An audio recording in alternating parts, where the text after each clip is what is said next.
Breath of the Wild is my personal game of the year.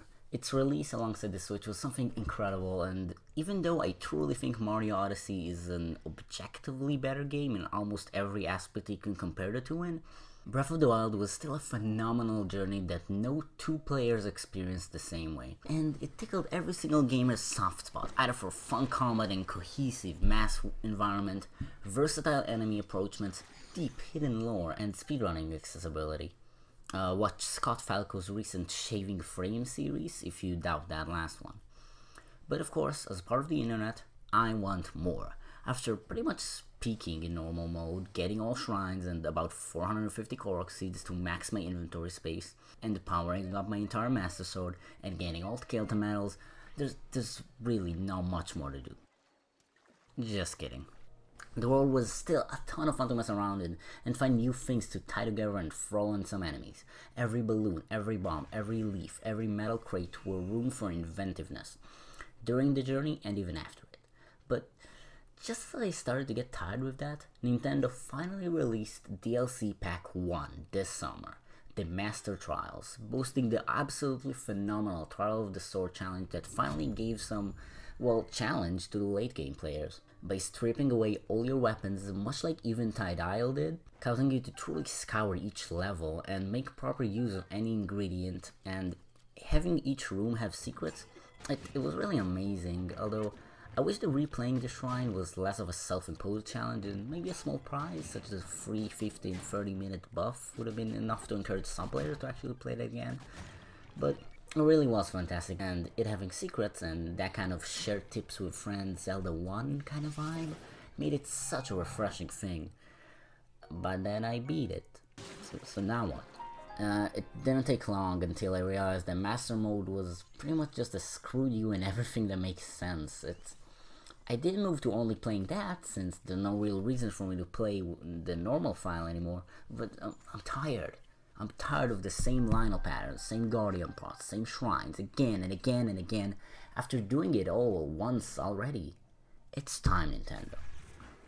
There's more than you think being promised here. This new story mode is gonna be all the things that some players wanted that weren't in the normal game. A straight up plot-based game, which I don't really like, but I know how to appreciate, and some players actually prefer it. A more puzzle-ish focus, with items probably having to be with you for more time, by making it permanent. And of course, enemy variety. The reason these three are exciting, while kinda just sounding like every other Zelda game ever, is that they are? Nintendo does this crazy thing with Zelda games that they don't only go through the normal Nintendo torture chamber of being different and a truly new way to play.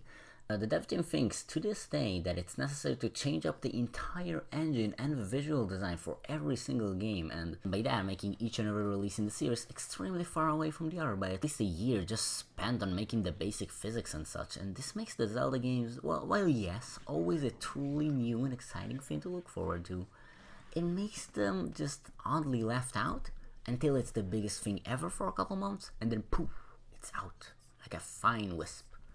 If you want an extensive look at this situation, I recommend you watch Arlo's video about the gap between Zelda games. It's really interesting, and it had some solid ideas, and that I will account for in this video.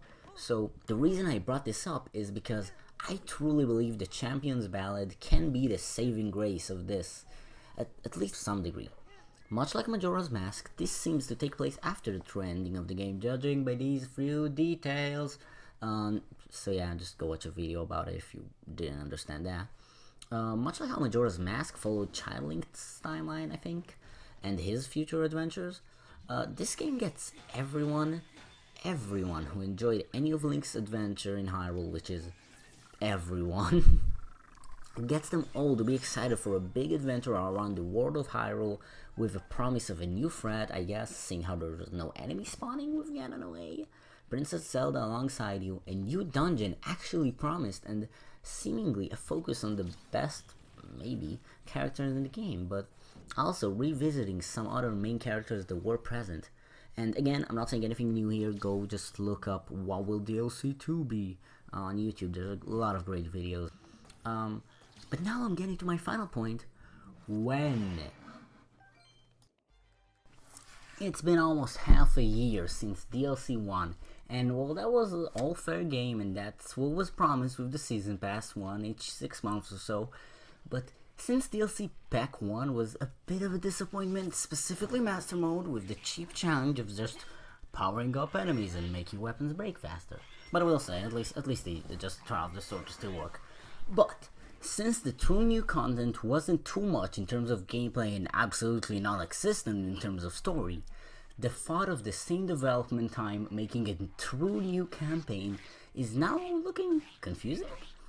What took so long in Master Trials, or how can they even make the next one so fast?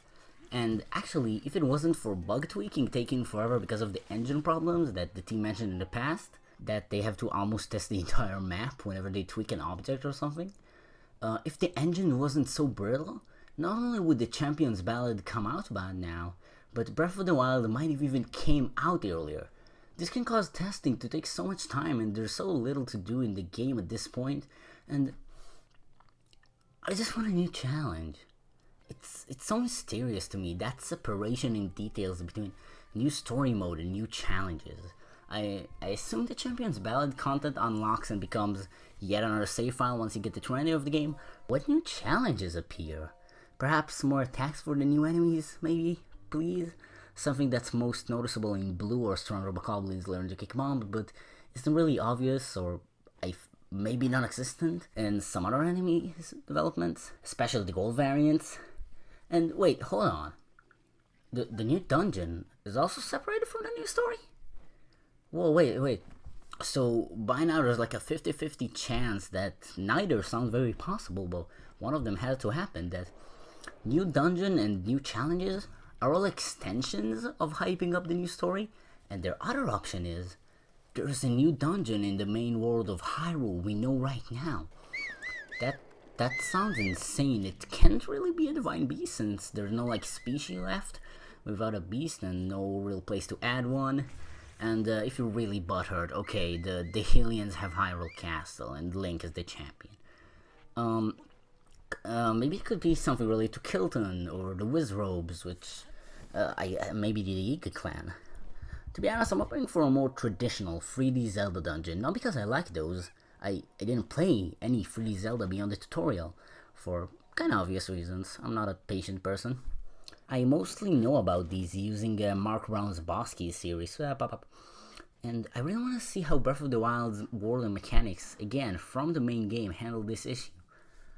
If it's the earlier option of the new dungeon being in the new story, which is kind of more likely but disappointing to a degree, I hope it's not the malfunctioning Varuta, since the story can't be that limited, right? Like, the only dungeon is already teased in the true ending, come on. I want a dark-themed dungeon setting, something truly classic to all times, rooms, keys, and a boss at the end. The problem is, will it be too easy? Will it strip away your weapons again? What will it do to not be a joke to most players, since we all had time to get everything we want in the game to maximum power by the time that comes out? But is taking away all weapons a good idea still? Will it be possible to avoid it with potions?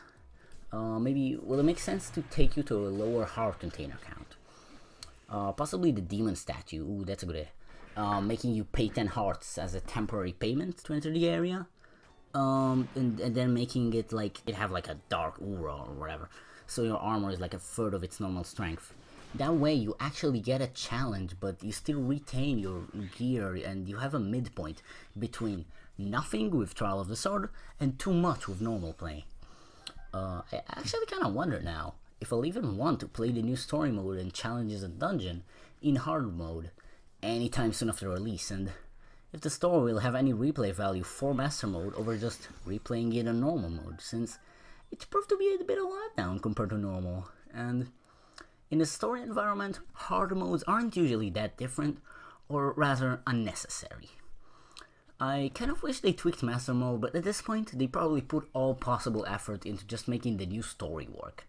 But back to the dungeon, while I don't know what kind of challenges they can add, I do want to see some new interesting bosses. Breath of the Wild has very fun bosses, but most of them were either an obvious weapon-specific fight that are best fought after knowing how to fight said weapon type very good, like spear, And the other bosses are basically new spins on very, very old and used Zelda bosses of olden days, such as a Sandworm and a Cyclops. But I do want to see some more creativity with this DLC. I really want some new enemies with varied patterns, since mastering each enemy's attack was a lot of fun, and experiencing that again is gonna feel incredible, but not yet.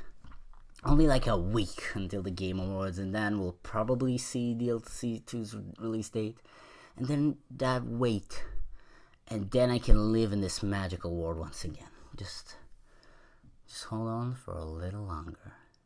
Just a little more. Hey, hopefully that video was nice. I decided to talk over the end screen now in case I forget to add it, so the video would just have 20 seconds of nothing like ends up happening here and there. Are you guys excited for DLC 2? Have you waited to get the season pass just for this? Or did you skip the DLCs as a whole and were just done with the game? Nobody will actually answer any of these questions by now. Bye!